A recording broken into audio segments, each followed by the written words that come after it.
Okay, so hello and welcome everyone. Welcome to the lecture number 2 of the chapter which we have chosen, that is the periodic table, classification of elements and periodic table. Chapter हमारा चल रहा है इस channel पे and you're watching Chemistry Authors Pathshala with IITians. I am Sampriti Maira, a second year undergraduate, currently pursuing BS Chemistry at IIT Kharagpur. And this is the lecture number 2 of the series, inorganic series, which we have started on this channel.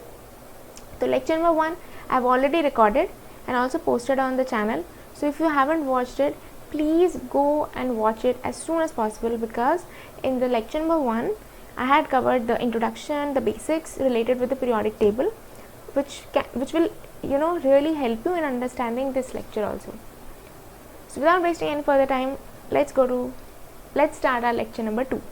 Okay, so first of all, to start the lecture with, one of the viewers, one of our friends had actually, one of our students had posted a comment, and she had also emailed me this question, like she wanted to know whether atomic orbitals, do they really exist or it is just a hypothetical concept, and how does the atomic orbitals come into picture, why do we actually, she wanted to know more about atomic orbitals.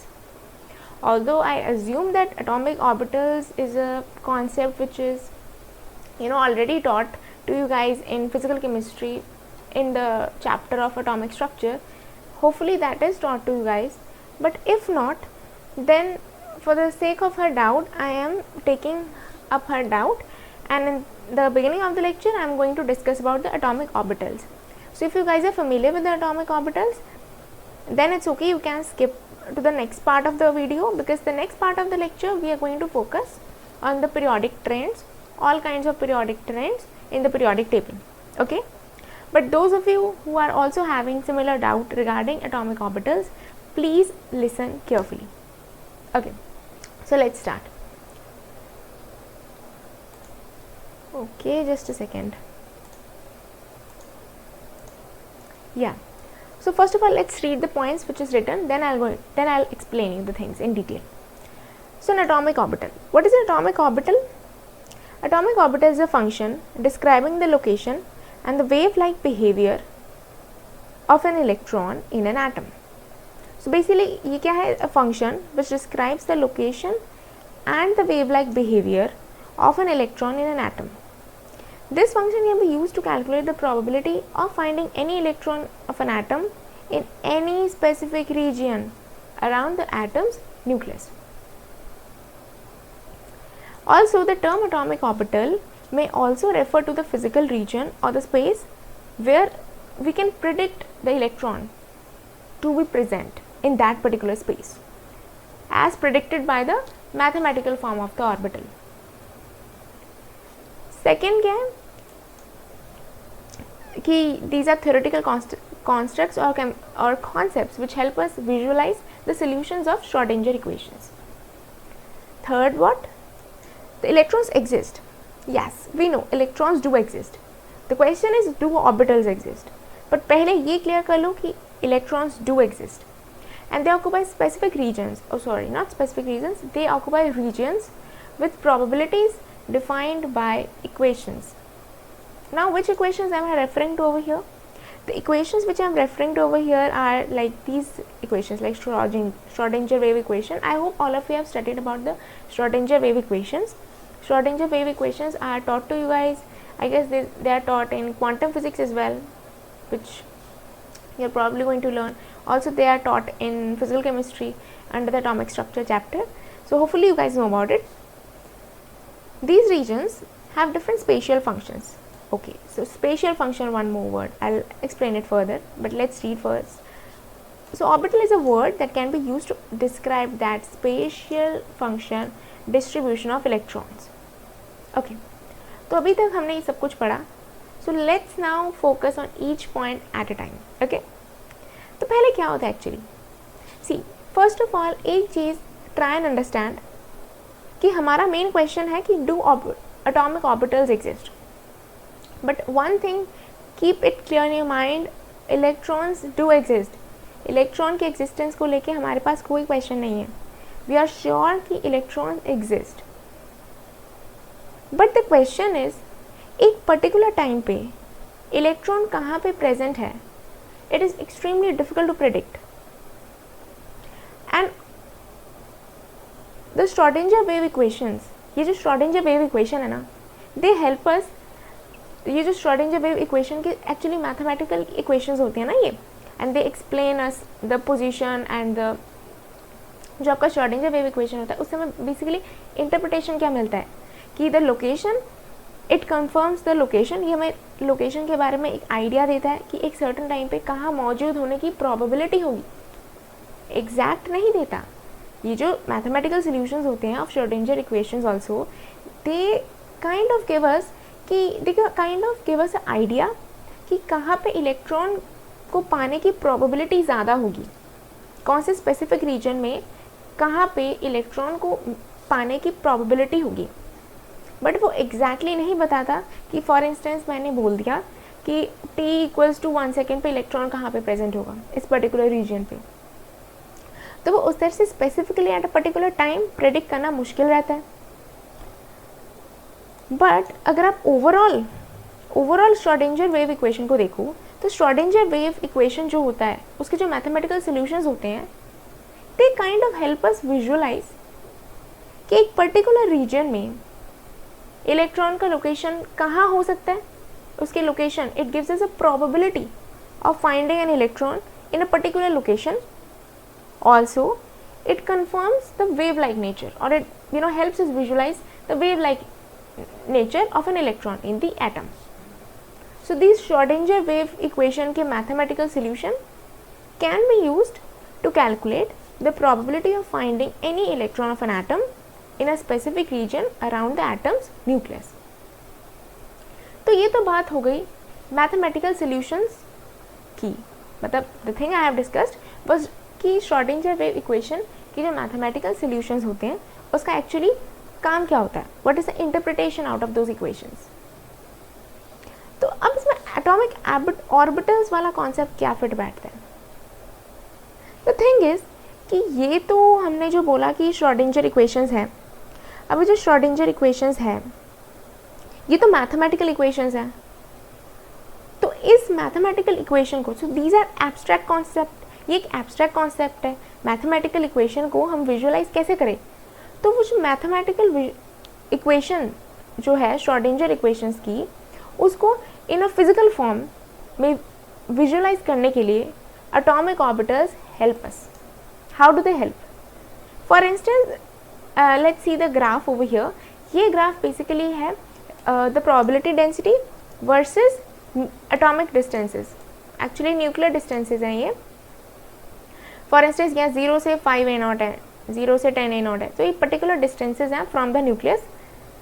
और अगर आप ध्यान से देखो, for instance अगर मैं ये particular reason लूँ, रेड कलर का जौन सा कर्व आपको दिख रहा है, तो यहाँ पे आप देखोगे इसका जो मिड पॉइंट है ना, the mid point of the curve has the highest probability of finding the electron. यानी ये जो पोजिशन है, जो mid point of this curve है, 0 से इस पे मिड, मतलब एकदम मिड नहीं हो रहा, काइंड ऑफ आप कह सकते हो. मान लो ये 2.5 है, तो एक्चुअली 2.5 A0 पे मैं बोल सकती हूँ कि इलेक्ट्रॉन को the probability of finding an electron at approximately 2.5 A0 will be higher, कि यहाँ पे इलेक्ट्रॉन को पाने की प्रोबेबिलिटी ज़्यादा होगी. बट ये तो मैंने आपको एक मैथमेटिकल इक्वेशन के फॉर्म में बोला कि एट दिस पर्टिकुलर डिस्टेंस यहाँ पे प्रेजेंट होने की प्रोबेबिलिटी ज़्यादा होगी. But how do we visualise? इसको विजुअलाइज कैसे करें इन अ फिजिकल वे? इसको फिजिकल रीजन में या फिजिकल स्पेस में कैसे हम विजुअलाइज करें? क्योंकि एक्चुअली इलेक्ट्रॉन तो एक फिजिकल स्पेस में एग्जिस्ट करता है, राइट? जहाँ पे हम इलेक्ट्रॉन को कैलकुलेट करें कि वहाँ प्रेजेंट होगा, तो वो इलेक्ट्रॉन एक फिजिकल स्पेस में प्रेजेंट होगा. तो उसी फिजिकल स्पेस को हम एटॉमिक ऑर्बिटल्स कहते हैं. और अब ऑर्बिटल्स में आपके इलेक्ट्रॉन्स प्रेजेंट होते हैं, और वो जो आपका फिजिकल स्पेस है जहाँ हम इमेजिन करते हैं कि इलेक्ट्रॉन प्रेजेंट होगा, या हम जहाँ प्रेडिक्ट करते हैं कि वहाँ पे प्रोबेबिलिटी है इलेक्ट्रॉन की प्रेजेंट होने की, तो वो जो फिजिकल स्पेस है that is it to be a atomic orbital. Clear है? So I hope it is clear to all of you guys. अब मैं आपको एक विजुअलाइजेशन से समझाती हूँ so that this thing will become more clear to you. Yes, so these are the visualisations. I hope आप सबको ये दिख रहा है. हाँ, so yes, so this is really very helpful to visualise orbitals का concept, because to be honest orbitals बहुत ज़्यादा हाइपोथेटिकल लगता है. ऐसा लगता है कि यार ऑर्बिटल्स ये क्या चीज़ है, हमें नहीं पता ये क्या होता है. मैथमेटिकल इक्वेशन को अगर आप विजुअलाइज करना चाहते हो then you have to go for you know these kind of waves. ये जो वेव फंक्शन होता है ना, ये देखो, ये आपके जो श्रोडिंजर के मैथमेटिकल इक्वेशंस है ना, ये वेव फंक्शन उसी से डिराइव हुआ है. एंड अगर आप इस वेव फंक्शन को ओवर टाइम इस तरह से एनालाइज करते हैं तो आप इससे एक्चुअली ऑर्बिटल के शेप्स को प्रेडिक्ट कर सकते हैं. एक्चुअली इन्हीं वेव फंक्शंस को ऑब्जर्व करके ओवर टाइम हमने वो ऑर्बिटल्स के शेप्स को डेवलप किया है. तो अगर आप सबसे पहले यहाँ पे देखो एस ऑर्बिटल, सो ये जो मेरा फर्स्ट वेव फंक्शन है, this is of an s orbital. And इस ग्राफ की स्पेशलिटी आप क्या देख सकते हो, इस ग्राफ की खासियत क्या है कि if you see very carefully, यहाँ पे जो मिड पोर्शन है, let me change the colour. हाँ, ये जो आपका मिड, एक सेकेंड ना, ये जो आपका मिड पोर्शन है, ये कचरा मच गया है, सॉरी. या ये जो अराउंड बड़ा कचरा मच रहा है, आई एम रियली सॉरी. हाँ, ये वाला रीजन है, ये जो आपका मिड, यार नहीं हो रहा है. ओके, एनीवे, ये जो आपका मिड पोर्शन है, this is the mid portion, right? Yes, this is the mid portion. तो ये जो सेंटर ऑफ द पोर्शन है, ये सेंटर पोर्शन है, यहाँ पे आपका प्रोबेबिलिटी ज़्यादा हो रहा है, यहाँ पे आपका पीक है. So peak is present here, मतलब this region has the highest probability of containing the electron. मतलब इस रीजन पे सबसे ज़्यादा हमें प्रोबेबिलिटी है कि यहाँ इलेक्ट्रॉन मिलेगा. तो we have to make the structure of this s orbital, ऐसे बनाना होगा हमें इसके स्ट्रक्चर को कि इसके सेंटर पे प्रोबेबिलिटी ज़्यादा होगी. तो उसके स्ट्रक्चर को कैसे बनाएंगे आप? Obviously will make it something like circular. ये सर्कुलर नहीं लग रहा, ओवल लग रहा है. एनीवे, इसको ऐसे बनाओगे, एक सेकेंड, आप इसको ऐसे बनाओगे सर्कुलर, है ना, कि मिड एकदम सेंटर पे इसकी प्रोबेबिलिटी ज़्यादा है. तो ये चीज़ होगी clear. Next, wave function of p orbital. तो पी ऑर्बिटल में अगर आप ध्यान से देखो, यहाँ पे किसी एक जगह पे प्रोबेबिलिटी ज़्यादा नहीं है. एक्चुअली यहाँ पे अगर आप सेंटर लाइन को देखो ना, यहाँ पे दो एंड्स पे प्रोबेबिलिटी ऑसिलेट कर रहा है. प्रोबेबिलिटी इस तरह से ऑसिलेट कर रहा है कि कभी इधर ज़्यादा है, कभी इधर ज़्यादा है, और बीच में इसकी प्रोबेबिलिटी क्या है? ज़ीरो है. बीच में देयर इज़ नो पीक. तो we have to draw it in a manner कि बीच में इसकी प्रोबेबिलिटी ज़ीरो होनी चाहिए एंड एक्चुअली एंड्स पे प्रोबेबिलिटी हाई होनी चाहिए. This region is actually node, and ये दो लोब्स हैं which actually have the probability of finding electron. ये lobes,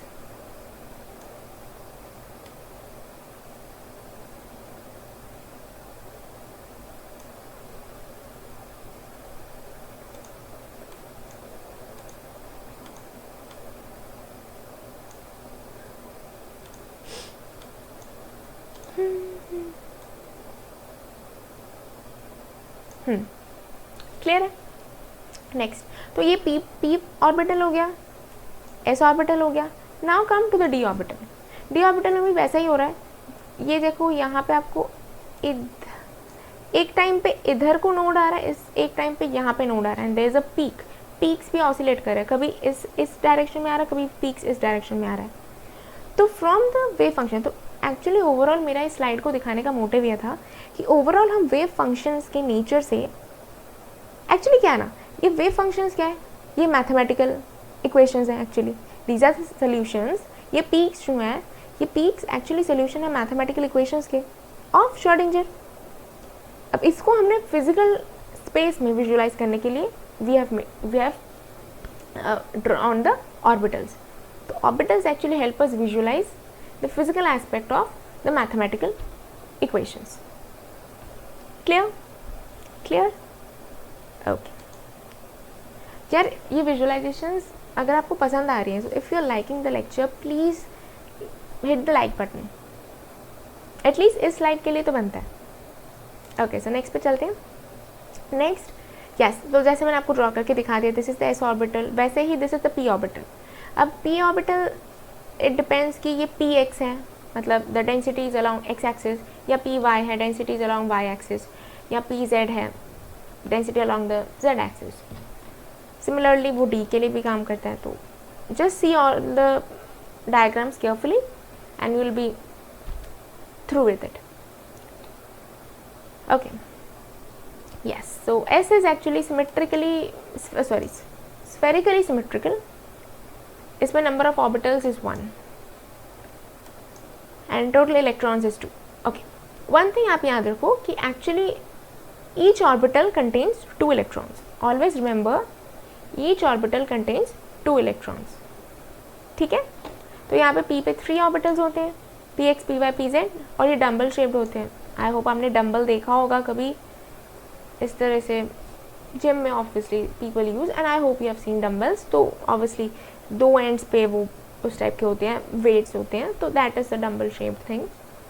and 3 into 2, her 3 orbitals हैं, हर एक में 2 है, तो 3 into 2 is 6. Similarly for D, similarly for 7 में F है, तो इस ये आपको जनरली पढ़ने की ज़रूरत नहीं पड़ती है, मतलब इसके जो ऑर्बिटल्स की शेप है it's not at all very important at this point. Okay, तो चलो हम आ गए मॉडर्न पीरियोडिक टेबल पे। सो जैसे मैंने आपको बताया था कि मॉडर्न पीरियोडिक टेबल में there are 7 horizontal rows which are called periods and 18 vertical columns which are known as groups. Okay, so let's go to the basics of periods. सबसे पहले हम पीरियड्स की बात करते हैं।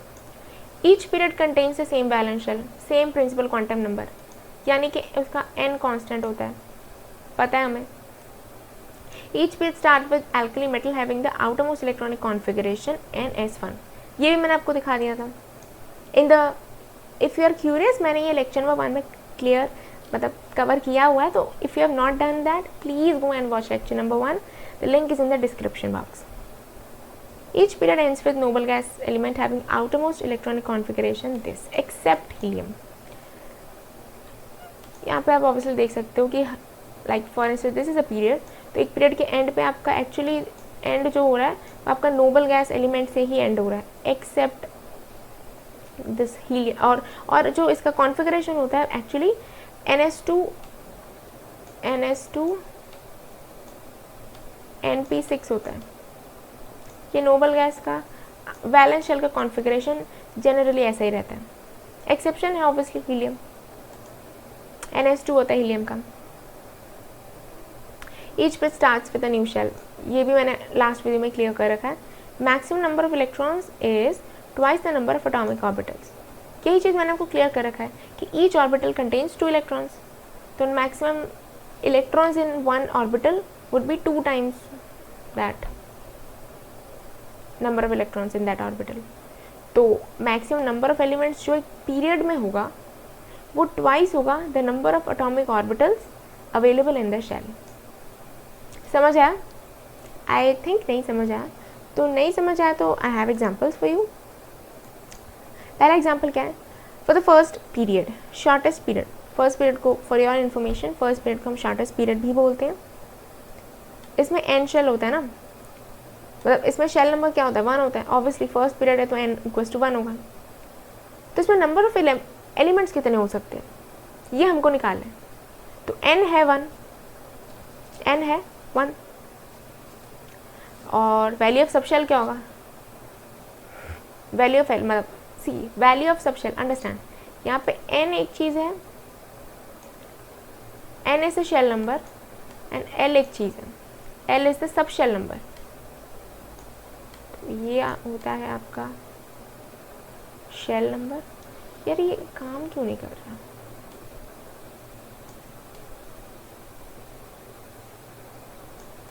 और L होता है आपका सब शेल नंबर, ये हमेशा याद रखना, तो फिर आपके पास में चीज़ें क्लियर होंगी। आई एम रियली सॉरी यार, बहुत अजीब सी राइटिंग हो रही है।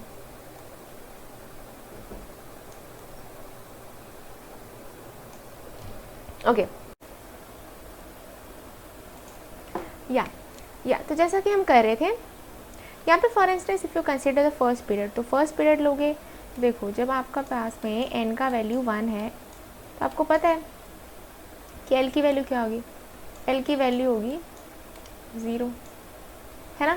तो l की वैल्यू 0 है तो नंबर ऑफ सबशेल कितना है, मतलब 1, एक ही सबशेल है वो कि l equals to 0, this is the only subshell you have, तो खाली एक सबशेल अवेलेबल है जो कि 1s है, राइट। और मैंने आपको बताया है कि एवरी ऑर्बिटल कंटेन्स 2 इलेक्ट्रॉन्स, तो एक सबशेल है मल्टीप्लाइड बाय 2 तो 2 इलेक्ट्रॉन्स, यानी कि 2 एलिमेंट्स होंगे। एंड हमें वो पता भी है कि आपका जो फर्स्ट सबशेल होता है, मतलब जो n इक्वल्स टू 1 होता है, मतलब जो फर्स्ट पीरियड होता है उसमें आपके नंबर ऑफ एलिमेंट्स 2 होते हैं, वी कैन सी दैट। चलो अब इसमें और लगा के देखते हैं कैसे कैसे हो रहा है।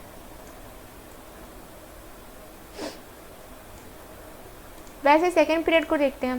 जैसे अगर मैं सेकेंड पीरियड की बात करूँ, सेकेंड पीरियड में क्या होगा, आपके पास में n इक्वल टू 2 है, और जब n इक्वल टू 2 है, mind it n is the subshell number, मतलब जो प्रिंसिपल क्वांटम नंबर होता है, sorry n is the principal quantum number या पीरियड नंबर।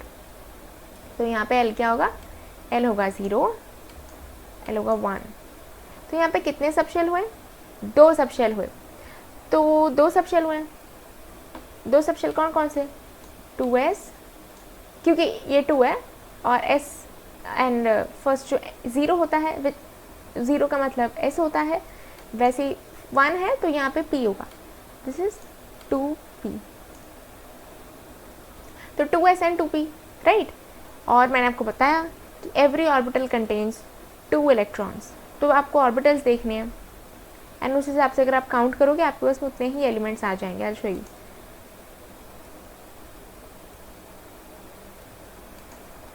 हाउ, देखो 2s 2p आ रहा है, यहाँ पे है कितने एलिमेंट्स, तो 1 2 3 4 5 6 7 8, तो एक्चुअल में 8 इलेक्ट्रॉन्स कैसे आए, अगर आप ध्यान से देखो, s है ना, s है, अच्छा s में s मतलब देयर इज 1 ब्लॉक, और इसमें नंबर ऑफ इलेक्ट्रॉन्स, वेट आपको अभी ब्लॉक का कॉन्सेप्ट नहीं समझाते हैं क्योंकि ब्लॉक का कॉन्सेप्ट आगे आएगा, अगर आपको पता है तो ठीक है, otherwise I will teach it later, तो अभी उसको नहीं लाते। अभी आप ऐसे देखो कि s है ना सबशेल, इसके पास कितने इलेक्ट्रॉन्स होंगे, 2, तो इसमें 2 इलेक्ट्रॉन आ गए।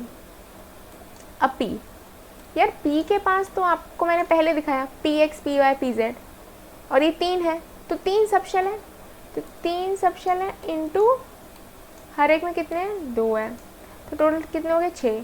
तो इन दोनों को if you add you get total 8 electrons, आपके पास में टोटल 8 इलेक्ट्रॉन आते हैं, यानी कि आपका जो ये वाला सेकंड पीरियड है वहाँ पे आपके 8 एलिमेंट्स, आपके जो, सॉरी ये क्या हो गया,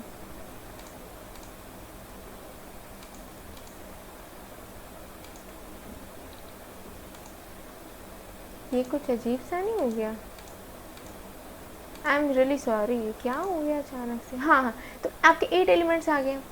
तो यहाँ पे आपको इसका मतलब क्लियर हो गया कि किस तरह से आपके 8 एलिमेंट्स एक्चुअली आ रहे हैं इन द सेकेंड पीरियड। तो in the same way it goes on, चल रहा है। I hope this concept is clear. चलो let's move to the next concept. Next concept यार वही चीज़ है, फर्स्ट पीरियड है तो फर्स्ट पीरियड में फर्स्ट शेल होगा, n इक्वल्स टू 1 होगा, और शेल नंबर क्या होगा, शेल नंबर तो स्टार्ट होता है k से, तो वो है, और यहाँ पे कौन सा ऑर्बिटल फिल हो रहा है, 1, number of orbit is 1, number of electrons is 2, ऐसे कर करके बाकी भी होंगी। वैसे ही l में 2s 2p the same thing जो मैंने आपको दिखाया। चलो सो अब हम बढ़ते हैं हमारे नेक्स्ट कॉन्सेप्ट के ऊपर। नेक्स्ट कॉन्सेप्ट क्या है, ओके तो अभी आपके जो आने वाले कॉन्सेप्ट्स हैं, बेसिकली ये जो कॉन्सेप्ट्स हैं, these are the rules which are to be followed for filling of electrons in the empty orbitals of an atom. Basically जो आपके इलेक्ट्रॉन फिलिंग होती है ना in the empty orbitals of atom, उसके लिए जो कुछ रूल्स फॉलो होते हैं ना, तो बेसिकली वो 3 रूल्स होते हैं जो हम आगे डिस्कस करने वाले हैं। उनमें से first rule is Aufbau principle. तो 3 रूल के मैंने नाम भी लिख दिए, Aufbau principle, Hund's rule, Pauli exclusion principle. इन तीनों को हम डिटेल में डिस्कस करने वाले हैं, तो प्लीज़ बने रहिए टिल एंड तक। ओके तो पहला है यार ऑफ बर्व प्रिंसिपल। बेसिकली ऑफबर्ग प्रिंसिपल क्या कहते हैं? ऑफबर्ग प्रिंसिपल ये कहता है कि सबसे पहले जो आपका इलेक्ट्रॉन फिलिंग होगा वो कैसे होता है। तो जो इलेक्ट्रॉन फिलिंग होता है यार, वो इस तरह से होता है कि सबसे पहले जो लोएस्ट एनर्जी पे होते हैं जॉन्स ऑर्बिटल्स, जो लोएस्ट एनर्जी पे होते हैं जॉन्स ऑर्बिटल्स, दोज ऑर्बिटल्स, उन ऑर्बिटल्स में electron filling happens first, followed by to the higher orbitals. मतलब क्या है कि सबसे पहले जब इलेक्ट्रॉन फिलिंग होगी, फॉर इंस्टेंस इलेक्ट्रॉन्स हैं, अब उन इलेक्ट्रॉन्स को आपने अरेंज करना है डिफरेंट ऑर्बिटल्स में, तो आप उसको कैसे अरेंज करोगे? आप उसको अरेंज इस तरह से करोगे कि सबसे पहले जो लोएस्ट एनर्जी वाला ऑर्बिटल है that will get the electron first, उसके बाद एक एक करके जाएगा towards the higher energy orbitals. यही कॉन्सेप्ट होता है ऑफबर्ग प्रिंसिपल का। क्लियर है? So electrons are filled in empty orbitals of an atom from the lowest energy orbital to the higher energy orbital. And इसमें जो इलेक्ट्रॉन फिलिंग का ये सीक्वेंस होता है, ये मैंने आपको यहाँ दिखा दिया डायग्राम में। जनरली ऐसा होता है कि 1s, अगर आप देखो 1s के बाद 2s पे फिलिंग होगी, तो आप यहाँ कह सकते हो यार क्वांटम नंबर भी जैसे जैसे बढ़ रहा है, जैसे 1 2 3 4 5, जैसे जैसे आगे बढ़ रहा है तो एनर्जी बढ़ रही है। This is something you can definitely say, और ये दिख भी रहा है। But there is a catch कि हमेशा ऐसा नहीं होता है कि 3D का, फॉर इंस्टेंस इफ आई से कि 3 मतलब n इक्वल्स टू 3 का कोई orbital will have lower energy as compared to n equals to 4 का कोई ऑर्बिटल, ये हमेशा फिट नहीं बैठता है। मतलब ये जो आपका एनर्जी फिलिंग सीक्वेंस है ना, आई मीन टू से, सुनो ध्यान से, आई मीन टू से ये जो आपका एनर्जी फिलिंग सीक्वेंस है ये एकदम परफेक्ट नहीं है। मेरा कहने का मतलब है यहाँ ऐसा नहीं होता है कि एकदम कि आपका जो क्वांटम नंबर इंक्रीज़ कर रहा है तो आपका एनर्जी भी इंक्रीज़ करेगा, ऐसा ज़रूरी नहीं होता है। मैं आपको एक्सेप्शंस दिखा देती हूँ, एंड जनरली ये वाला एक्सेप्शन याद रख लो, बाकी इतना एंड तक कोई नहीं पूछता है। शुरुआती थोड़े से पता होगा तो आपका चल जाएगा काम। फॉर इंस्टेंस अगर आप यहाँ ध्यान से देखो, यहाँ पे 3p दिख रहा है ना आपको, 1s 2s 2p 3s, अभी तक एकदम लाइफ सेट चल रही है। बट बॉस जैसे ही 3p आ गया, जैसे ही 3p आ गया, 3p के बाद अब आप क्या एक्सपेक्ट करते हो? लाइफ में एक्सपेक्टेशंस तो बहुत है, बस सब कुछ मिलता है कहाँ एनीवे। तो यहाँ पे ये 3p है। अब उसके बाद ऑब्वियसली हम एक्सपेक्ट तो ये करते हैं ना ज़िंदगी से कि यहाँ पे 3d आना चाहिए, बट वो मिलता नहीं है। अरे यहाँ पे 4s आ रहा है, there is a exception. 4s के बाद फिर वही 3d 4p, अगेन 4p के बाद यू विल एक्सपेक्ट 4d आ रहा है बट 5s आ रहा है। ओके वैसे यहाँ पे 5p के बाद यू विल एक्सपेक्ट कि वो आना चाहिए 5d एंड ऑल, पर वो नहीं आ रहा है। इंस्टेड 6s आ रहा है, मतलब एकदम ही 6s आ रहा है, उसके बाद अगेन 4d। तो आप ये देख सकते हो कि किस तरह के ज़िंदगी के एक्सपेक्टेशंस के साथ खिलवाड़ हो रहा है। सो या दैट डज हैपन। तो सी, अब आप बोलोगे ऐसा क्यों होता है? द थिंग इज़ कि यहाँ पे देखा गया है, एक्सपेरिमेंट में ऐसा देखा गया है कि 4s का जो एनर्जी, मतलब द 4s का जो एनर्जी है which is that is lower than 3p का एनर्जी। ओके अच्छा, जनरली मैं आपको एक बता देती हूँ कि एनर्जी रूल कैसे हम मतलब how do we see whether orbital is same in energy, मतलब हम कैसे डिसाइड करेंगे। आपको एट एनी टाइम कोई भी ऑर्बिटल्स गिवन है कि आप इन ऑर्बिटल्स को बताओ कि कौन सा हायर एनर्जी पे है, this kind of questions you guys do get. तो उसके लिए कॉन्सेप्ट होता है कि जनरली तो हम ये मानते हैं कि n, आप n देख लोगे, मतलब n प्लस एल रूल होता है actually, basically n plus L rule. तो n प्लस एल रूल ये होता है कि n प्लस एल, आई होप आपने ये रूल सुना होगा, या आपको पता है कि n प्लस एल जो होता है, मतलब n is obviously the principal quantum number और l इज़ क्या होता है? सबशेल होता है। तो ये जो n प्लस एल का वैल्यू होता है ना, किसी भी ऑर्बिटल के लिए, चाहे 1s 2s कोई भी ऑर्बिटल है, सबके लिए ये रूल वैलिड है कि जो आपका n प्लस एल का वैल्यू होता है ना, बेयरिंग सम एक्सेप्शंस, ये जो n प्लस एल होता है, इसका जो भी वैल्यू होता है, the value of n plus L जितना ज़्यादा होगा उतना आपका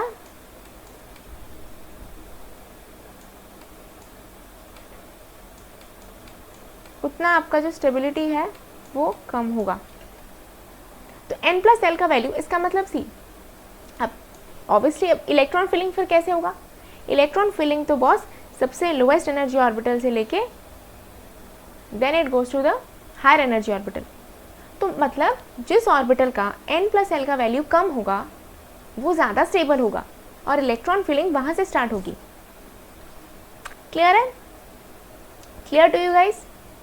और वैसे ये रूल आप ऐसे भी मतलब अप्लाई कर सकते हो कि जिन ऑर्बिटल्स का n+l का वैल्यू सेम होगा, जिन वैल्यूज मतलब ऑर्बिटल्स का n+l वैल्यू सेम होगा वो सेम एनर्जी पे होते हैं। तो वहाँ पे अगर आपको टाई ब्रेकर करना है कि यार n+l दोनों का सेम आ रहा है तो दोनों में से किसका एनर्जी ज़्यादा होगा, तो वहाँ पे आप n का वैल्यू लेके कर सकते हो कि जिसका n का वैल्यू ज़्यादा होगा, मतलब सी अगर n+l का वैल्यू दोनों का सेम आ रहा है ना, तो आप कैसे कंपेयर करोगे कि दोनों में से किसका ज़्यादा है एनर्जी?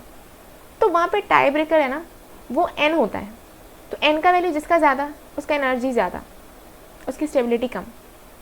चल है, ये जनरली रूल फॉलो होता है।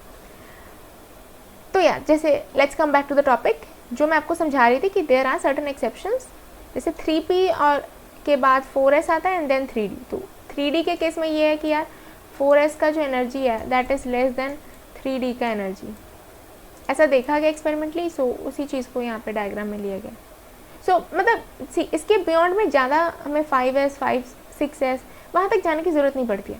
तो आप इसको याद रख लो, आपका काम चल जाएगा। चलो let's move to the Hund's rule. Okay या तो हर्ट्ज़ रूल क्या कहते हैं? हर्ट्ज़ रूल में सबसे पहला आपका वर्ड क्या आता है? Degenerate orbitals. I explain it, don't worry, मैं कहीं भाग नहीं रही हूँ। I explain it. The degenerate orbitals यानी ऑर्बिटल्स हैविंग सेम एनर्जी, समझा दूंगी, will be filled by one electron in each orbital having the same spin and then only pairing will take place। इसका मतलब क्या बना? सबसे पहले तो आपको समझना चाहिए डीजेनरेट ऑर्बिटल्स क्या होते हैं। या डीजेनरेट ऑर्बिटल्स वो ऑर्बिटल्स होते हैं जो सेम एनर्जी लेवल पे होते हैं। We want an example. Okay example दे देते हैं। फॉर इंस्टेंस जो p ऑर्बिटल होता है ना आपका, तो p के केस में आपको पता है, p के केस में आपको क्या पता है कि एक होता है आपका px, एक होता है आपका py और एक होता है आपका pz। ये 3 सब शेल्स होते हैं with in the p orbital के अंदर भी सब शेल्स होते हैं, सब ऑर्बिटल्स होते हैं, मतलब sub orbitals you can say, सब मतलब इसमें भी सब डिविजन्स होते हैं, सब ऑर्बिटल्स होते हैं px py pz। तो अभी जो तीनों सब ऑर्बिटल्स हैं they are actually at the same energy level. तो इन तीनों को हम सेम एनर्जी लेवल पे देख रहे हैं, तो ये तीनों क्या हैं? डीजेनरेट ऑर्बिटल्स हैं। ठीक है, वैसे ही डी के केस में भी होता है। डी के केस में क्या होता है? 5 ऑर्बिटल्स होते हैं ना। डी के केस में 5 ऑर्बिटल्स होते हैं, dx dy dxy dyz dz zx dz² dx² minus y²। तो ये जो भी ऑर्बिटल्स हैं जिसके मैंने पिक्चर्स आपको पहले दिखाई थी, वो I just show you just a second. ये देखो यहाँ पे ये तीनों सेम एनर्जी लेवल पे हैं क्योंकि p को ही बिलोंग करते हैं, तो दीज 3 आर डीजेनरेट। वैसे ही यहाँ पे d पे भी ये जो भी आपको सब ऑर्बिटल्स दिख रहे हैं ये भी d पे ही बिलोंग करते हैं यार। तो इन सबकी इन पांचों की एनर्जी सिमिलर है, तो they are called degenerate orbitals. तो अब आपको ये चीज़ क्लियर हो गया। चलो तो अब आते हैं रूल पे। बात जब क्लियर होगी डीजेनरेट ऑर्बिटल्स की, तो आपको ये चीज़ पता होना चाहिए कि एक्चुअली हर्ट्ज़ रूल जो है वो एप्लीकेबल होता है फॉर डीजेनरेट ऑर्बिटल्स। तो ये जो है डिक्टेट करता है actually Hund's rule help us in the electron filling in case of degenerate orbitals. क्योंकि डीजेनरेट ऑर्बिटल्स में आपको एक कन्फ्यूजन आएगा कि यार एनर्जीज का मतलब ऑर्बिटल्स, तो ये तीनों मतलब ये जो डीजेनरेट ऑर्बिटल्स हैं ये है तो सेम एनर्जी पे, तो अब हम इसमें से किसको प्रायोरिटी दें फॉर इलेक्ट्रॉन फिलिंग?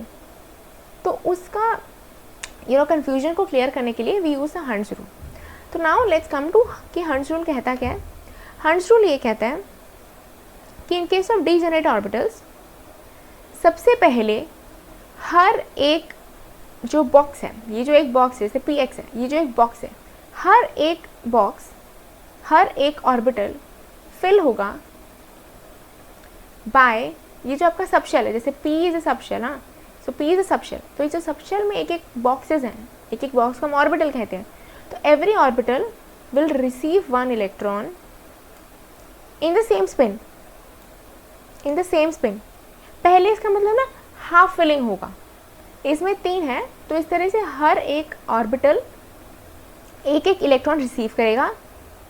उसके बाद जैसे ही एक एक करके इलेक्ट्रॉन सभी को इक्वली मिल गए, उसके बाद जो दूसरा पेयर आएगा वो अपोजिट स्पिन में आएगा एंड तभी पेयरिंग होगी। So I hope this is clear to you. यहाँ पे there is a catch. Catch क्या है कि सबसे पहले अगर आप कोई भी डिजेनरेट ऑर्बिटल लेते हो, फॉर इंस्टेंस अब जैसे मैंने पी का एग्जांपल ले लिया, मैं डी का एग्जांपल लेके भी दिखा देती हूँ। ये डी है, हाँ, this is for the d orbital. तो यहाँ पे आपका d x, d y, d z square, d z x square minus y square, तो ये पाँचों डिजेनरेट है। तो अगर मैंने इसमें इलेक्ट्रॉन फिलिंग करनी है तो सबसे पहले मुझे हर एक ऑर्बिटल को एक एक इलेक्ट्रॉन देना होगा इक्वली, और वो किसी एक सेम स्पिन में होगा। सेम स्पिन का मतलब इन तीनों का स्पिन आइदर, ये देखो, इन तीनों का स्पिन आइदर ऊपर को होगा, मतलब तीनों का स्पिन आइदर ऊपर को ले लो पूरा सबका, तीनों मतलब पांचों का, या आप नीचे को भी ले सकते हो सबके लिए, बट जो भी लोगे सबसे पहले सबके लिए सेम लोगे। वंस यू डू दैट, और उसके बाद जब बात आएगी पेयरिंग की, तो वो अपोजिट होगा। अपोजिट किसका होगा? जो ऑलरेडी एग्जिस्टिंग इलेक्ट्रॉन है उसका जो भी स्पिन होगा, पेयरिंग के वक्त जो इलेक्ट्रॉन आएगा उस इलेक्ट्रॉन का स्पिन पहले वाले इलेक्ट्रॉन से अपोजिट होगा। क्लियर है? I will show you with examples, don't worry. तो इसको समझने के लिए एक बहुत ही इजी वे होगा कि मतलब अब आपको यहाँ पे दिमाग में आएगा कि पेयरिंग के लिए अपोजिट स्पिन होने की क्या ज़रूरत है। आई मीन सेम स्पिन भी तो हो सकता है कि यार ये दो इलेक्ट्रॉन्स जो आपको दिख रहे हैं ना यहाँ पे, इनका अपोजिट स्पिन क्यों है? तो अपोजिट स्पिन समझने के लिए आप ऐसे समझ सकते हो कि इफ़ एनी ऑफ, इफ अगर आप में से किसी ने भी, you know, if you people have ever gone to, और if you have heard about experiences कि जो रेलवेज में स्लीपर्स होते हैं, तो वहाँ पे लाइक अगर एक सीट पे दो जनों ने सोना है, विच इज़ प्रैक्टिकली बहुत ही डिफ़िकल्ट होता है दोनों बंदों के लिए सोना, बट अगर दोनों बंदों ने सोना है तो बेस्ट पॉसिबल वे क्या होता है? To optimise the space for both of them. तो वो ऐसा ही होगा कि एक बंदा एक तरफ, फॉर इंस्टेंस एक बंदा नॉर्थ की तरफ सिर करके सो रहा है, तो दूसरा बंदा होगा, अब वो भी नॉर्थ की तरफ, मतलब दोनों अगर सेम डायरेक्शन में अपना सिर रख के सोएंगे, तो obviously that is not the practical और the optimal utilisation of the space. Instead क्या कर सकते हैं कि एक बंदा नॉर्थ की तरफ अपना सिर दे के सो जाए, और दूसरा बंदा जो होगा वो अपोजिट डायरेक्शन में अपना सिर रख के सोएगा। इट्स समथिंग लाइक दिस कि ये एक स्केच पेन है जिसका कैप इस साइड पे, और अगर मैंने दूसरा स्केच पेन इसके साथ पैर पे रखना है, तो अगर मैं इसको इस तरह से रखती हूँ, there is a better optimisation opposite direction में, there is a better optimisation of the space. Yes, हाँ, तो यही सेम कॉन्सेप्ट इलेक्ट्रॉन्स भी यूज़ करते हैं। दैट इज़ द रीज़न कि अपोजिट स्पिन में होता है in case of pairing. Clear है? सो आप it's clear, so I hope it's clear. चलो नेक्स्ट पे चलते हैं फिर। Yeah next is the Pauli's exclusion principle. Polish exclusion principal में मैंने आपको पहले ही बता दिया है कि यहाँ पे क्या होता है। बेसिकली आप कोई भी सबशेल कंसिडर करते हो, उसमें ऑर्बिटल्स होते हैं, और हर एक ऑर्बिटल में मैक्सिमम 2 ही इलेक्ट्रॉन हो सकते हैं। अब इसमें आपको दिख रहा होगा कुछ चीज़ें कि S के पास खाली 2 इलेक्ट्रॉन्स होते हैं, P के पास 3 ऑर्बिटल्स होते हैं, तो एक्चुअली ये चीज़ें क्या हैं, तो ये भी मैं आपको समझा देती हूँ कि आप ऐसे याद कैसे रखोगे, या how will you understand rather कि किस ये जो आपका जो कॉन्सेप्ट है कि यू नो S में एक ही बॉक्स होता है, S में एक ही ऑर्बिटल होता है, P में 3 ऑर्बिटल होते हैं, D में 5 होते हैं, ये चीज़ आई कहाँ से? तो चीज़ इस तरह आती है। इसके लिए मेरे पास एक काफ़ी अच्छा एग्जाम्पल है। फॉर इंस्टेंस एक कॉम्प्लेक्स होता है ना जो, हाउसिंग कॉम्प्लेक्स होता है जो, उसमें डिफरेंट डिफरेंट टावर्स होते हैं और हर टावर में बहुत सारे अपार्टमेंट्स होते हैं. तो फ्यू कंसिडर वन टावर, अगर हम एक टावर को कंसिडर करते हैं तो एक टावर में, आप एक टावर में घुसे, उस टावर के अंदर बहुत सारे अपार्टमेंट्स हैं. अब अपार्टमेंट्स जो है, जो फ्लैट्स जो है, वो भी डिफरेंट काइंड्स के. कैसे? 1 BHK हो सकता है, 2 BHK हो सकता है, 2 बेडरूम्स, 1 बेडरूम, 3 BHK हो सकता है, 3 बेडरूम्स, 5 BHK हो सकता है, 5 बेडरूम्स, 7 BHK हो सकता है, एंड सो ऑन. वैसे ही in case of atoms also, subshell के केस में भी ऐसा होता है. तो फॉर इंस्टेंस आपने एक पर्टिकुलर टावर चूज़ कर लिया, मान लो जैसे मैंने यहाँ पे S orbital, S subshell choose किया, तो एस के पास ना सिर्फ 1 BHK होता है यार, 1 रूम. और मैंने आपको क्या बोला, एक रूम, यानी ये जो एक ऑर्बिटल है इसके अंदर 2 इलेक्ट्रॉन रह सकते हैं. तो यहाँ मैक्स टू मैक्स खाली 2 ही इलेक्ट्रॉन रह सकते हैं. ठीक है. वैसे ही अब मैं पी की बात करती हूँ. पी में 3 होते हैं, मैंने आपको पहले ही दिखाया है. पी में तीन रूम होता है. सो पी इज 3 BHK, 3 रूम होता है, हर रूम में 2 बंदे, यानी 6 इलेक्ट्रॉन. ऐसे ही डी में कितने होते हैं, 5 होते हैं, 5 BHK होता है डी. और 5 ऑर्बिटल्स हैं, 2 इलेक्ट्रॉन्स होंगे हर एक में, तो 5 × 2 10 electrons in D orbital. Clear? चलो, we had just started with this. So write the electronic configuration for these. So I hope आपने क्लास 9th में ये सारे क्वेश्चंस किए होंगे. तो but still to refresh your knowledge, and वैसे भी इस चैप्टर के लिए भी हेल्पफुल है anyway, let's revise it, let's practise one of the questions. तो मैंने यहाँ पे नाइट्रोजन का ले रही हूँ.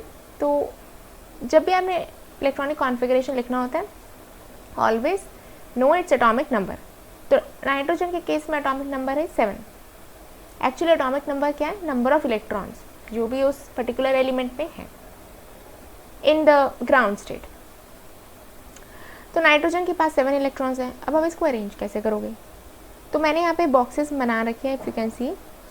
तो पहला है 1s के लिए, एक सेकेंड, पहला है 1s के लिए, ये दूसरा है 2s के लिए, and this is for 2p. 2p में px py pz होता है. तो सबसे पहले रूल कैसे स्टार्ट करें? The first rule, the electron filling will start from the lowest energy level. मतलब जो भी ऑर्बिटल्स आपके लोवेस्ट एनर्जी पे है, वहाँ से आपका इलेक्ट्रॉन फिलिंग स्टार्ट होगा, and then it will go to the higher energy levels. And दूसरा रूल क्या है कि जो डीजेनरेट ऑर्बिटल्स हैं उनमें पहले हाफ फिलिंग होता है, मतलब हाफ फिलिंग होगा, उसके बाद में अपोजिट स्पिन में पेयरिंग होगा. चल है.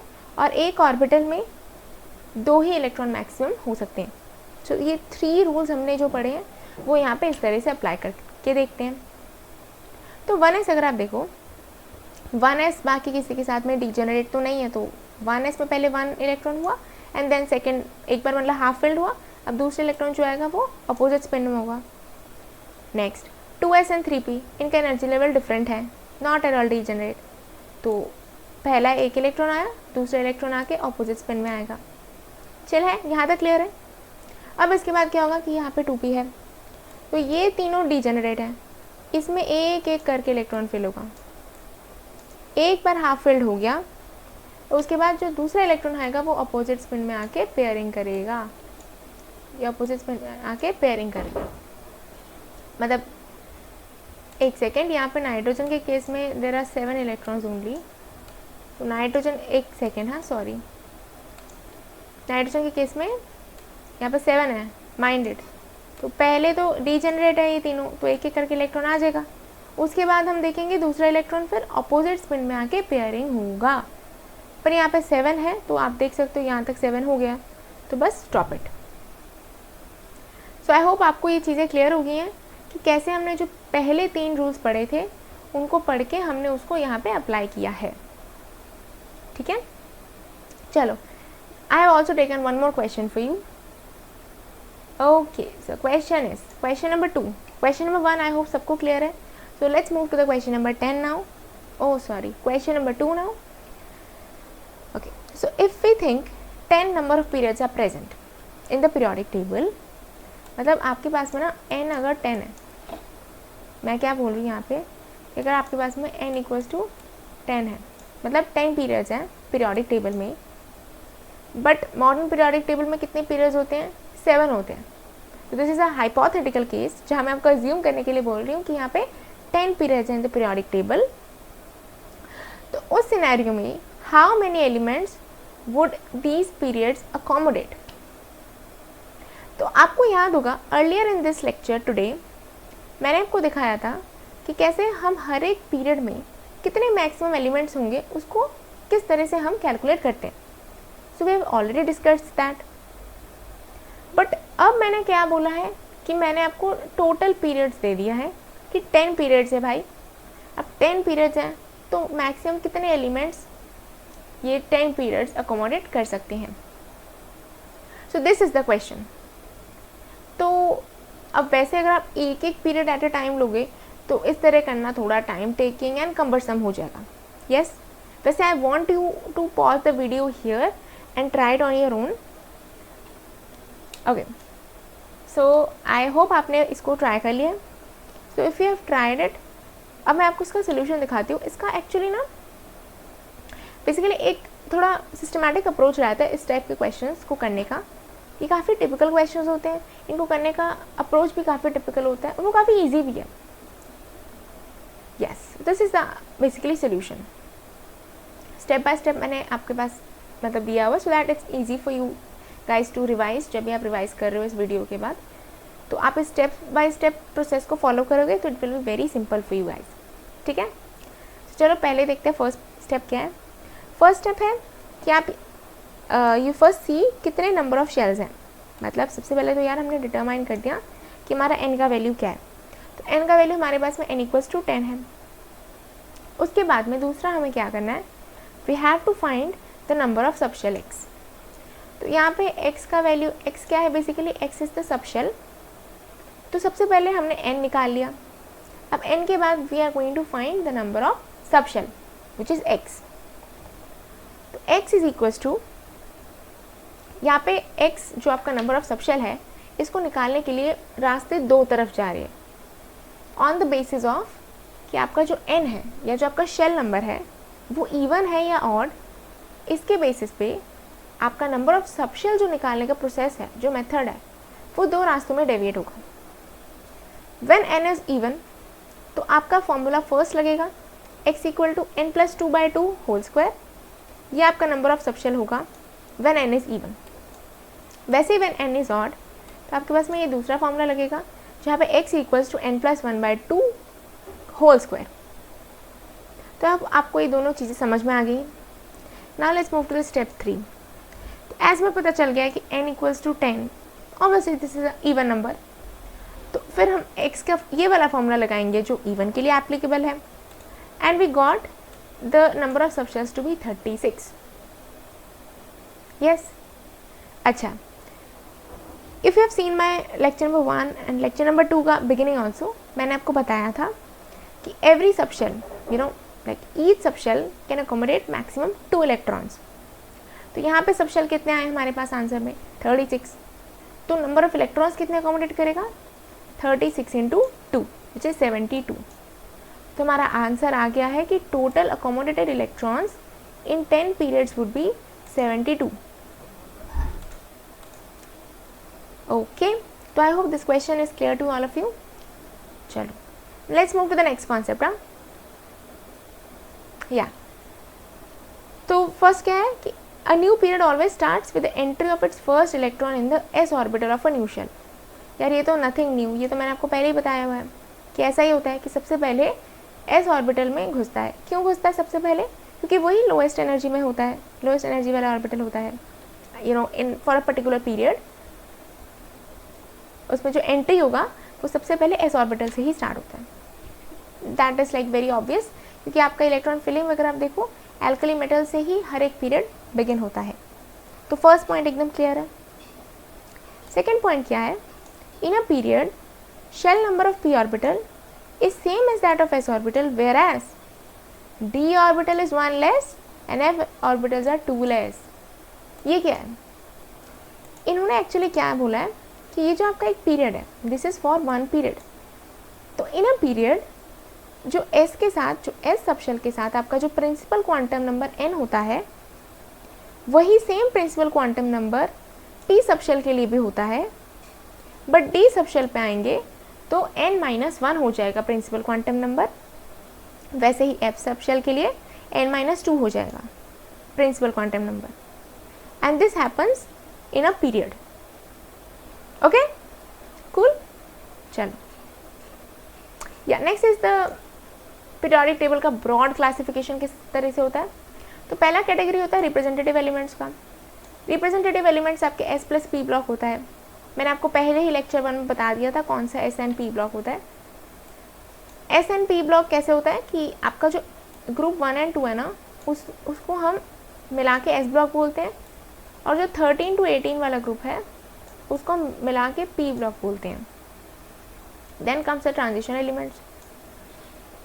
जो आपका डी ब्लॉक होता है उसको हम ट्रांजिशन एलिमेंट्स बोलते हैं, मतलब ट्रांजिशन एलिमेंट्स में आपका डी ब्लॉक आता है, which contains the groups from 3 to 12। Already I had shown you in the periodic table. फिर आते हैं आपका इनर ट्रांजिशन एलिमेंट्स, जो कि बेसिकली होता है आपका एफ ब्लॉक, जिसमें आपका आता है lanthanides 4f and actinoids 5f। Clear है? ओके तो फर्दर थोड़ी और extra information which is good for you. Lanthanides और लैंथेनाइड्स और लैंथेनॉइड्स और रेयर अर्थ मेटल्स, ये होते हैं मेटल्स आपके सीरियम से लिथेनियम तक। लिथेरेनियम, cerium S58 to Lu71, actinoids और एक्टिनाइड्स थोरियम से Lr तक। कॉइनेज मेटल्स होते हैं आपके कॉपर, सिल्वर, गोल्ड। ये तो आपको लाइक कॉमन सेंस है। ये तो नोबल मेटल्स, ये नोबल गैसेस नहीं है, अंडरस्टैंड, ये नोबल मेटल्स हैं। ये नोबल मेटल्स मतलब जो वेरी लो रिएक्टिविटी वाले होते हैं, काइंड ऑफ इनर्ट। उसमें कौन सा आता है आपका silver, gold, platinum and mercury. Next comes to transuranium. नाम से ही पता चल रहा है यूरेनियम के बाद ट्रांस यूरेनियम, तो elements beyond uranium. Bridging elements, elements of third period. Diagonal relationship, तो डायगोनल रिलेशनशिप का जो कॉन्सेप्ट है which we will further explore it, but diagonal relationship यही बोलता है कि पीरियोडिक टेबल में जो डायगोनली प्रेजेंट एलिमेंट्स होते हैं उनकी प्रॉपर्टीज सिमिलर होती हैं। फॉर इंस्टेंस जब आप पीरियोडिक टेबल में देखोगे, मैं आपको एक बार दिखा देती हूँ। जैसे फॉर इंस्टेंस यहाँ पे आप ध्यान से देखो, ये लिथियम है ना, लिथियम एंड मैग्नीशियम, ये कैसे है, ये डायगोनल है, डायगोनल के पड़ोसी है। ये जो डायगोनल पे लाई करें ये elements in the periodic table, adjacent diagonal पे इनकी प्रॉपर्टीज़ काफ़ी ज़्यादा सिमिलर होती हैं। जैसे लिथियम का मैग्नीशियम के साथ properties will be very very similar. वैसे ही बेरिलियम का अगर आप देखो एल्यूमिनियम के साथ डायगोनल है। अगर आप डी ब्लॉक को बीच में से like for time being D block को अगर आप इग्नोर कर दो तो these are diagonal to each other, beryllium and aluminium, and they will have similar properties. ठीक है, ये यही बोलने की कोशिश कर रहे हैं, this is the diagonal relationship. तो आई होप यहाँ तक आप सबको चीज़ें एकदम क्लियर हैं। तो अगर चीज़ें क्लियर हैं, let's move to the next concept. Okay, तो नेक्स्ट हम आते हैं periodic trends in the properties of elements पे। ओके, पीरियोडिक ट्रेंड्स का मतलब क्या है, बेसिकली आपके पीरियोडिक टेबल में ना कुछ रेगुलर ट्रेंड्स हमें देखने को मिलते हैं। एक्चुअली हाँ, ये ट्रेंड्स ही तो मेन बेसिस हैं क्लासीफाई करने का, कि हमें एक पैटर्न दिखने लग जाता है। तो ये जो रेगुलर पैटर्न्स है ना, हम इसी को डिस्कस करने वाले इस सेक्शन में। चलो लेट्स गेट स्टार्टेड। ओके, तो सबसे पहले we will study the characteristics of periods, कि पीरियड्स में जनरल ट्रेंड्स कौन कौन सी होती हैं।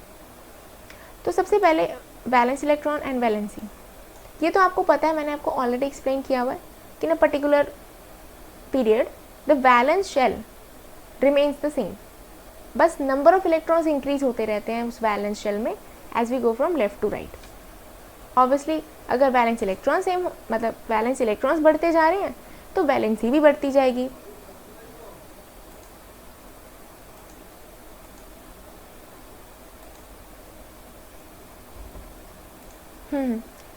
या सॉरी, तो ये आपको क्लियर है, राइट? जैसे जैसे आपका वैलेंस इलेक्ट्रॉन्स वेरी करते हैं, जैसे हम लेफ्ट टू राइट जाते हैं, वैसे ही आपकी वैलेंसी भी वेरी करती है जैसे हम लेफ्ट टू राइट जाते हैं। क्लियर है? ये मैंने ऑलरेडी डिस्कस किया हुआ। चलो, yes. So the next trend comes is of atomic size. तो हम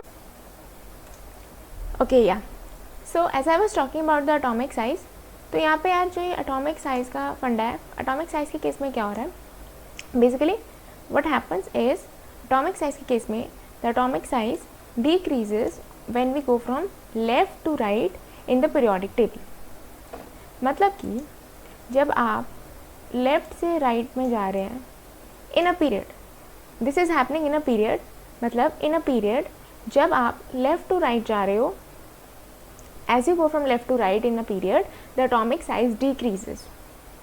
ठीक है? This is the periodic trend. Now let's understand the reason for the same.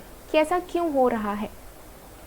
So understand. जब आप left to right जा रहे हो in the same period, तो आपका जो n है, the value of n is constant. ठीक है? इसका वैल्यू कांस्टेंट है, मतलब n का वैल्यू सेम है।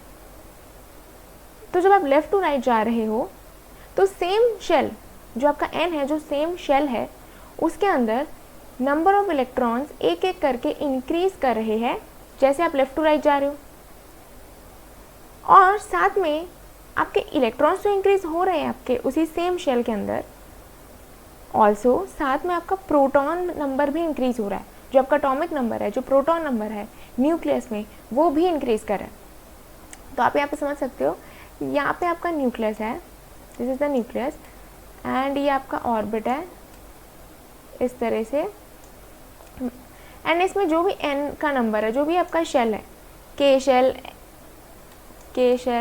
l शेल, तो जो भी आपका शेल है वो कांस्टेंट है। मान लो इसके लिए किसी एक पीरियड के लिए, जैसे मान लो this is the second period, तो उसके लिए KL, ये शेल कांस्टेंट है। ठीक है? अब जैसे आप लेफ्ट टू राइट जा रहे हो तो इलेक्ट्रॉन्स एक एक करके इंक्रीज हो रहे हैं आपके इस L शेल में। इलेक्ट्रॉन्स के साथ साथ protons are also getting increased because atomic number बढ़ रहा है, तो न्यूक्लियस में आपका प्रोटॉन का नंबर बढ़ रहा है। तो जैसे ही आपका न्यूक्लियस में प्रोटॉन का नंबर बढ़ेगा तो न्यूक्लियस का जो अट्रैक्शन का पावर है वो भी इंक्रीज होगा, राइट? तो न्यूक्लियस का, क्योंकि न्यूक्लियस में देखो, न्यूक्लियस में क्या है, हमें you imagine solar system imagine करो, तो सोलर सिस्टम में आपका सेंटर में क्या है, सन है। तो आप ये सोचो ना कि अगर सन का पावर बढ़ गया, सन का अट्रैक्टिव पावर बढ़ गया, तो वो प्लैनेट्स को और ज़्यादा इफेक्टिवली अपनी तरफ खींचेगा, तो प्लैनेट्स ज़्यादा अट्रैक्शन फील करेंगे, और जो प्लैनेट्स का जो डिस्टेंस है सन से वो भी डिक्रीज हो जाएगा। इन द सिमिलर वे, वही सेम एनालॉजी हम यहाँ पे एटॉमिक सिस्टम में भी लगा सकते हैं। तो यहाँ पे जैसे ही आपका प्रोटॉन नंबर बढ़ता है, आपका जो न्यूक्लियस का अट्रैक्टिव पावर है वो भी बढ़ जाता है, और now the nucleus is able to attract the electrons very very effectively, और भी ज़्यादा effectively attract कर पा रहा है। क्यों? क्योंकि इसका पावर बढ़ गया है because of the increase of protons। Electrons तो बढ़ ही रहे हैं आपके शेल में, बट साथ में न्यूक्लियस का अट्रैक्टिव पावर बढ़ गया ज़्यादा इफेक्टिवली। अब वो यहाँ पे एक इलेक्ट्रॉन है, मान लो एक एक करके बढ़ रहा है, बट अब the nucleus is effectively able to pull it more effectively, because क्या इंक्रीज हुआ यहाँ पे, जेड इफेक्टिव इंक्रीज हुआ। अब आप पूछोगे जेड इफेक्टिव क्या है? जेड इफेक्टिव से एटॉम इफेक्टिव, आपका जो जेड इफेक्टिव है ना, बेसिकली ये देखो, आपका जो न्यूक्लियर चार्ज होता है basically that is the Z, right? तो जो जेड इफेक्टिव होता है, मतलब जेड इफेक्टिव मतलब जो आपका न्यूक्लियर चार्ज होता है, तो जो आपका न्यूक्लियस है उसका जो अट्रैक्टिव पावर है, उसका जो चार्ज है to attract the outer electrons, वो जो जेड इफेक्टिव बोलते हैं हम उसको, वो बढ़ जाता है। तो जेड इफेक्टिव इज इंक्रीजिंग, जिसकी वजह से now the nucleus is able to attract the electrons even more effectively. That is the reason कि अब इलेक्ट्रॉन्स ज़्यादा अट्रैक्शन फील कर करके वो क्लोजर आ रहे हैं। So the electrons are coming closer to the nucleus, as a result atomic size is decreasing. So यहाँ पे एग्जाम्पल भी है, जैसे आप यहाँ देख सकते हो कि if you consider the second period, तो लिथियम जो है वो एकदम लेफ्ट पे है, जिसका रेडियस 152 है, यहाँ पे है ना टुवर्ड्स द लेफ्ट, और यहाँ पे देखो नियॉन राइट साइड पे है, उसका 70 हो गया।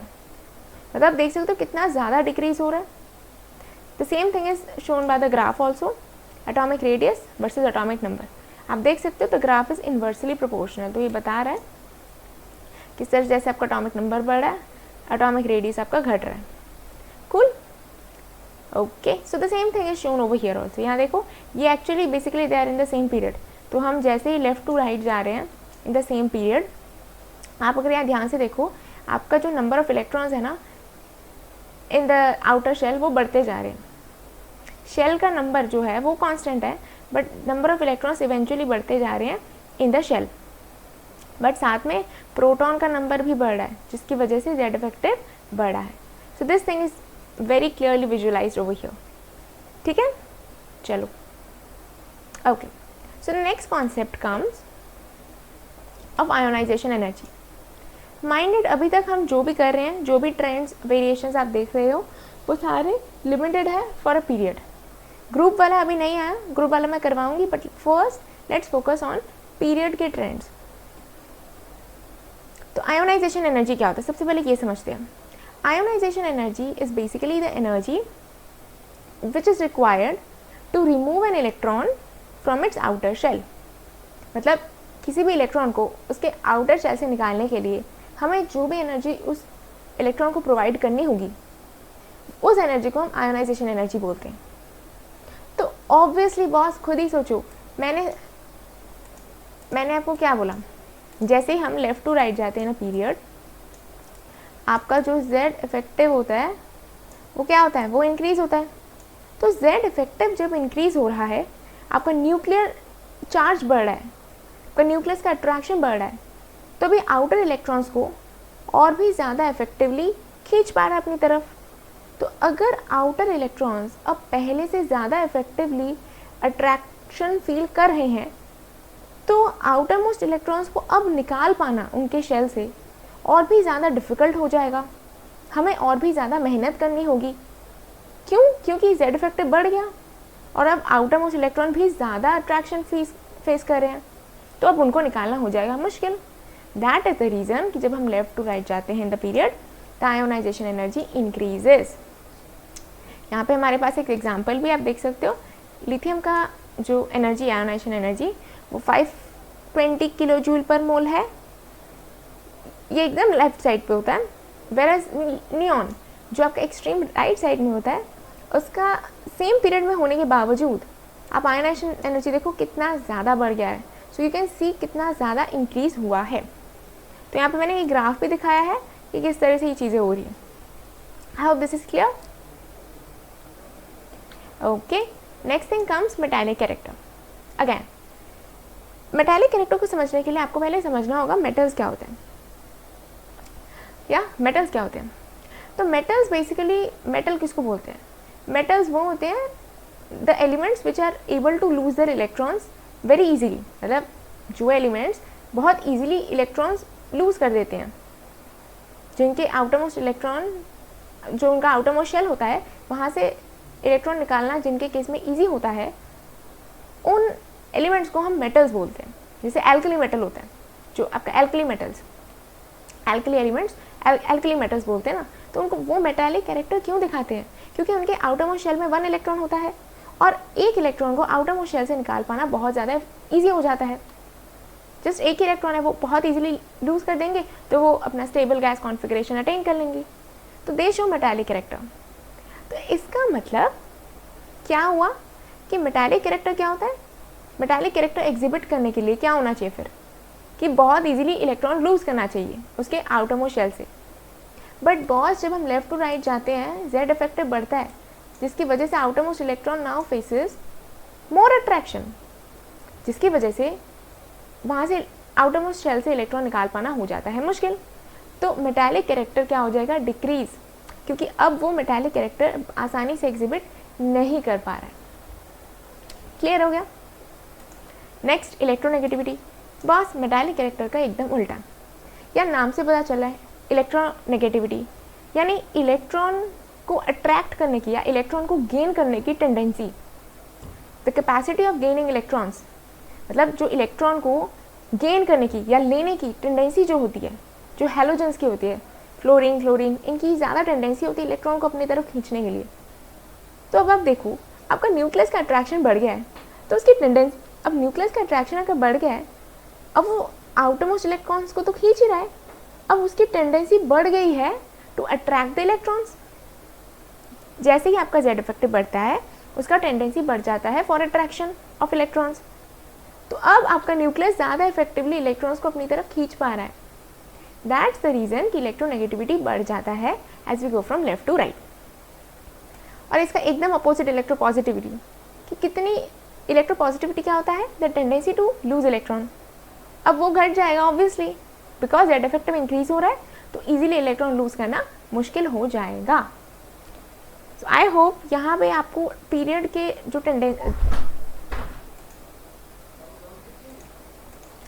जो आई होप यहाँ पे आपको जो पीरियड के जो भी ट्रेंड्स हैं वो सब कुछ क्लियर हो गया। यस, सो अब हम चलते हैं ग्रुप्स के ऊपर, ये ग्रुप्स में कौन से पीरियोडिक ट्रेंड्स होते हैं। तो ग्रुप्स के केस में जनरल ट्रेंड्स मैंने पहले भी आपको कुछ ट्रेंड्स समझाए हैं, and if you have seen my lecture number 1 and also the beginning of this lecture, तो आपको बहुत ही क्लियरली पता होगा कि मैंने क्या क्या आपको बताया था ग्रुप के बारे में।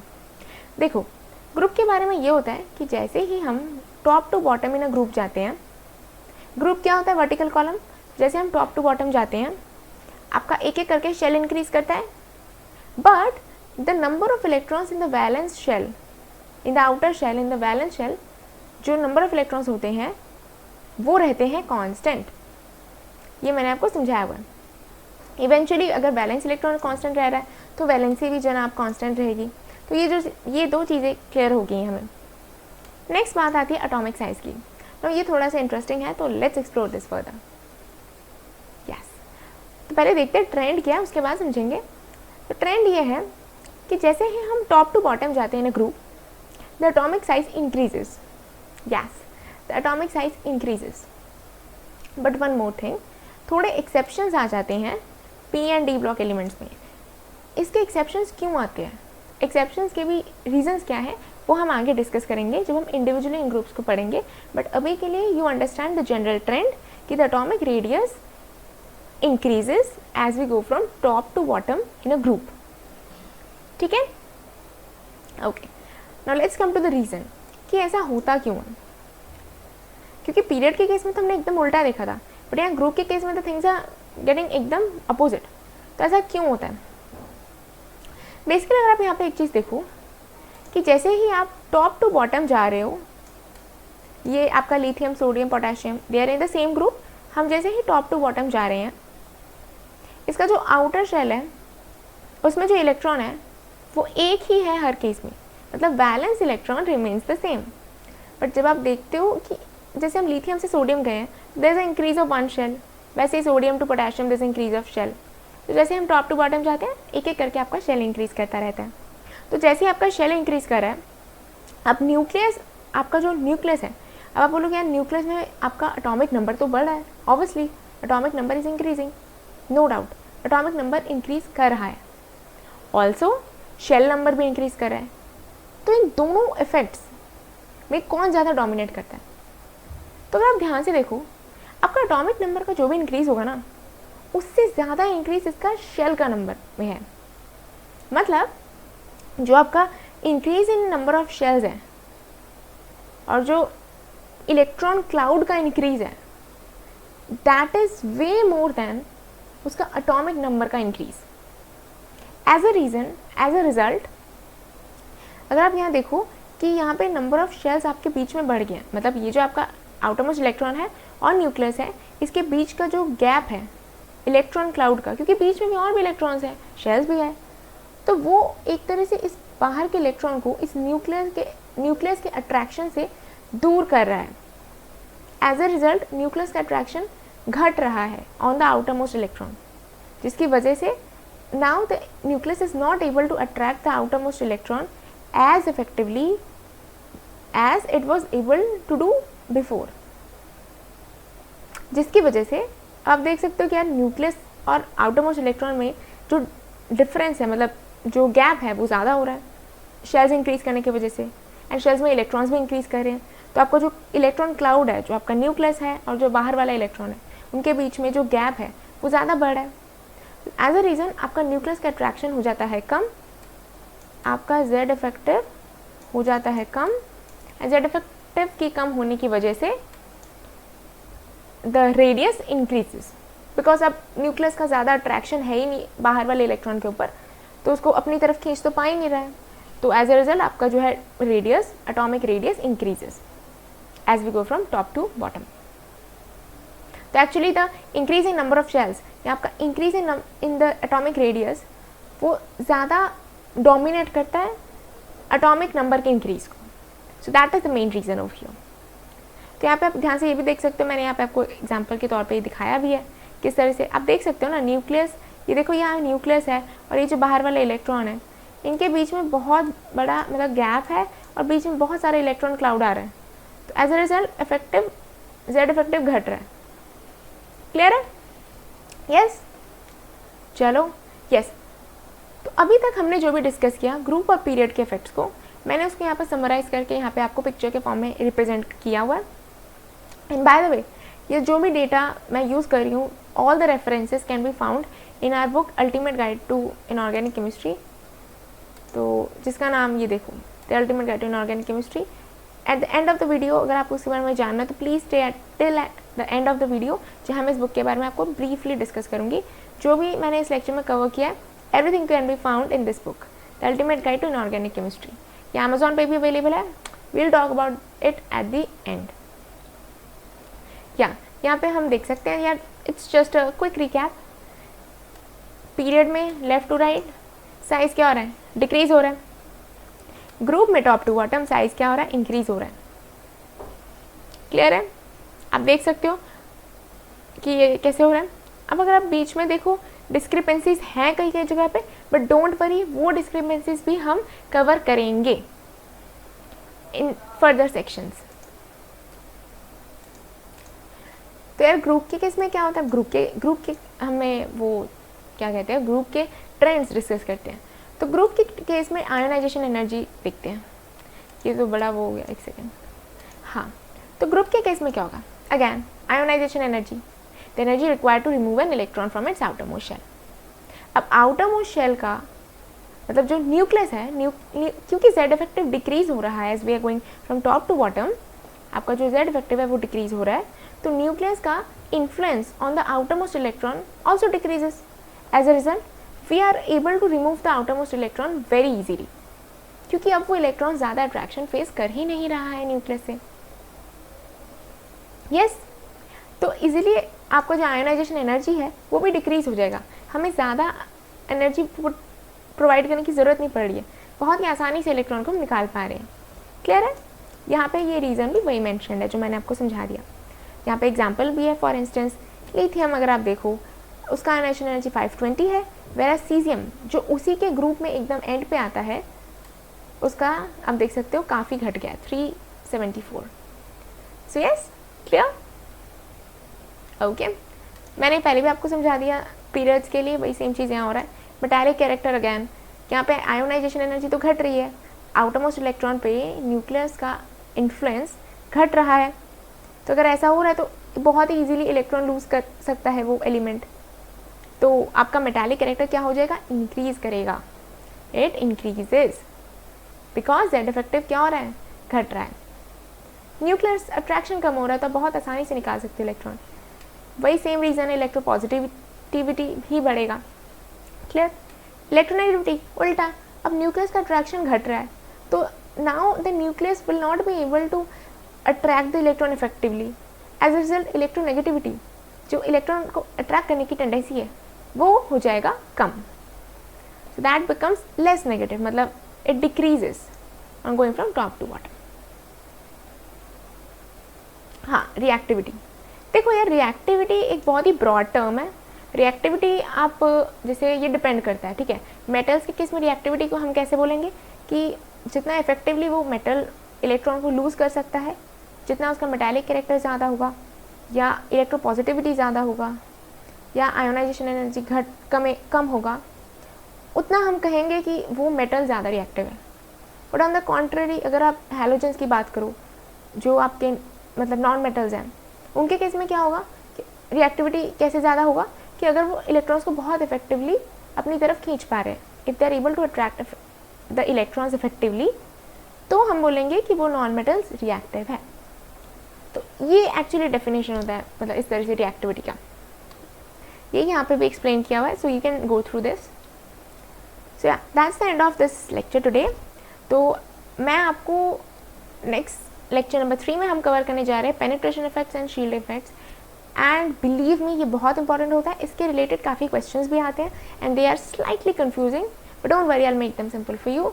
तो आज के लिए इतना ही। Please like the video if you do like it, अगर आपको पसंद आया please like the video and subscribe the channel, and please let your friends know that such kind of beautiful content is there for you guys. Okay, so thank you all.